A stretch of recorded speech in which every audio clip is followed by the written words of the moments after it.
আমরা আমাদের প্রতিনিধি দল আমরা গিয়েছিলাম আমাদের দাবি দেওয়া নিয়ে।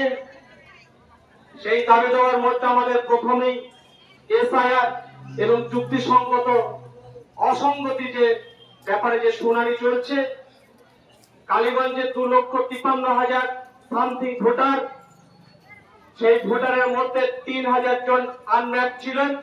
সেই 3,000 জনের জন্য যে হিয়ারিং প্রক্রিয়া শুরু হয়েছিল, সেই 3,000 জনের 13টা ডকুমেন্ট উনি সাবমিট করেছে। এবং আমাদের কাছে আজকে আলোচনা করে প্রশাসন যেভাবে সহযোগিতা করেছে তার জন্য আমাদের আন্তরিক কৃতজ্ঞতা জানাই। তিনি বলেছেন এই 60,000 জনকে আমরা ডেকেছি হিয়ারিং এর জন্য। এই 60,000 জনের মধ্যে কাউরি শেখ বানান একটু ভুল আছে, কাউরি নামে বিভিন্ন অক্ষরের ভুল আছে। উনি আমাদের কাছে প্রতিশ্রুতি দিয়েছেন প্রায় 90% নাম থাকার সম্ভাবনা থাকবে।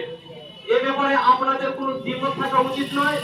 আমরা ঊর্ধ্বতন কর্তৃপক্ষ আমরা বিভিন্ন ভাবে আলোচনা করে নির্বাচন কমিশনের সর্বশেষ যে তথ্য বলি যেটা এসেছে, সেই তথ্যের উপর ভিত্তি করে আপনাদের এই অ্যাসুরেন্স দিতে পারি, আপনাদের সম্মতি দিতে পারি, আপনারা আশ্বস্ত করতে পারি আপনারা নিশ্চিন্তে থাকুন। এই 60,000 লোকের যে হিয়ারিং করেছি এতে প্রায় 99% লোকের নাম ভোটার লিস্টে থাকবে। 2 নম্বর হচ্ছে যারা 1987 সালের আগে জন্ম হয়েছে তাদের একটা মাত্র ডকুমেন্ট নিচ্ছেন। 2087 সালের পরে যাদের 2087 থেকে 2004 সাল যাদের জন্ম তাদের 2টো ডকুমেন্ট নিচ্ছে। আর 2004 সালের পর মা বাবার ডকুমেন্ট হিসাবে 4টে ডকুমেন্ট উনি নিচ্ছেন। এবং সর্বোত্তমভাবে যেটা উনি আমাদের সাথে কথা দিয়েছেন, আপনারা মানুষকে আশ্বস্ত করুন, কারণ এতে আতঙ্ক হবার কিছু নেই। 60,000 মানুষকে আমরা কালীগঞ্জের মানুষ দেখেছি, কারণ আমাদের অন্যান্য ব্লকের থেকে কালীগঞ্জে আনম্যাপের সংখ্যা খুবই কম। অর্থাৎ অন্যান্য ব্লকে আনম্যাপের সংখ্যা ছিল কোথাও 10,000 কোথাও 12,000, কিন্তু কালীগঞ্জে সেই সংখ্যাটা 3,000। সেই কারণে এই বিভিন্ন নামের যুক্তিসঙ্গত অসঙ্গতির কারণগুলো যে ছোটখাটো নামের ব্যাপারে উনি অনেক পরিমাণ হিয়ারিং করেছেন, কিনা আশ্বস্ত করেছেন থাকবে। 2 নম্বরে আমাদের এজেন্ডা ছিল যে দ্রুততার সাথে কালীগঞ্জের একটা বড় প্রজেক্ট, যে প্রজেক্টের মাধ্যমে মানুষ তাদের দৈনন্দিন জীবনের পানীয় জলের সমস্যাটা অনেকটা মেটাতো। অর্থাৎ আমাদের যে পানীয় জলের যে ব্যবস্থা ছিল, সেই পানীয় জলের ব্যবস্থাটা উনি বললেন আমি ঊর্ধ্বতন কর্তৃপক্ষের কাছে পাঠাবো। আমার কাছে যা তথ্য এই মুহূর্তে খবর আছে ওটা আপাতত এখন বন্ধ আছে ফান্ডিং এর জন্য, এবং পরবর্তীতে এই অবস্থাটা হবে কিনা সেটা আমি এই মুহূর্তে আপনাদেরকে বলতে পারছি না। অর্থাৎ পুরোপুরি এই মুহূর্তে বন্ধ থাকবে। পুরোপুরি এই মুহূর্তে পানীয় জলের ব্যবস্থাটা যেটা এত বড় একটা প্রজেক্ট সেটা এই মুহূর্তে বন্ধ থাকছে।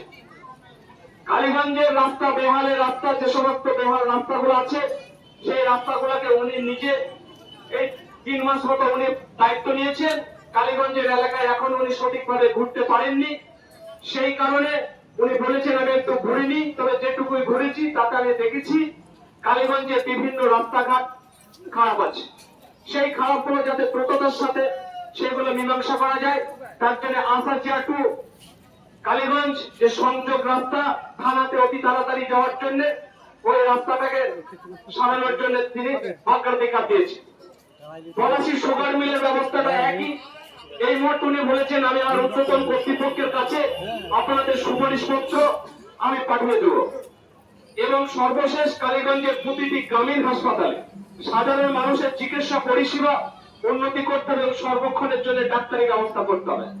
উনি বললেন আমি বিএমএইচও কে নিয়ে আমি এলাকা ভিজিট করি এবং ভিজিট করার পর আমি সেই এলাকাতে যা যা প্রয়োজনীয় ব্যবস্থা ডাক্তারি এবং তাকে আরো উন্নতি করার জন্য যা যা করণীয় আমি করব, এবং প্রতিটা পঞ্চায়েত ব্যবস্থার মধ্যে দিয়ে প্রতিটা এলাকা আমি সাব হেলথ সেন্টার তৈরি করার প্রক্রিয়া চলছে।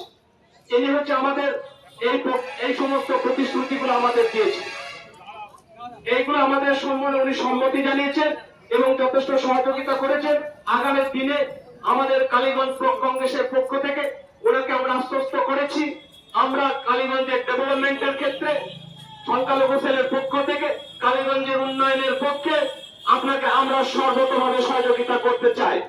এবং উনিও আমাদের সাথে সম্মতি প্রদান করেছেন যে আমিও আপনাদের সাহায্য সহযোগিতা এবং আমিও কালীগঞ্জের উন্নতিকে ত্বরান্বিত করার জন্য আপনাদের সাথে সহযোগিতা করব। এই হচ্ছে আমাদের সার্বভৌমত্ব কথা হয়েছে। এবার আমাদের সম্মুখে দু চারটে কথা বলবেন আমাদের আবুল কাসেম মহাশয়।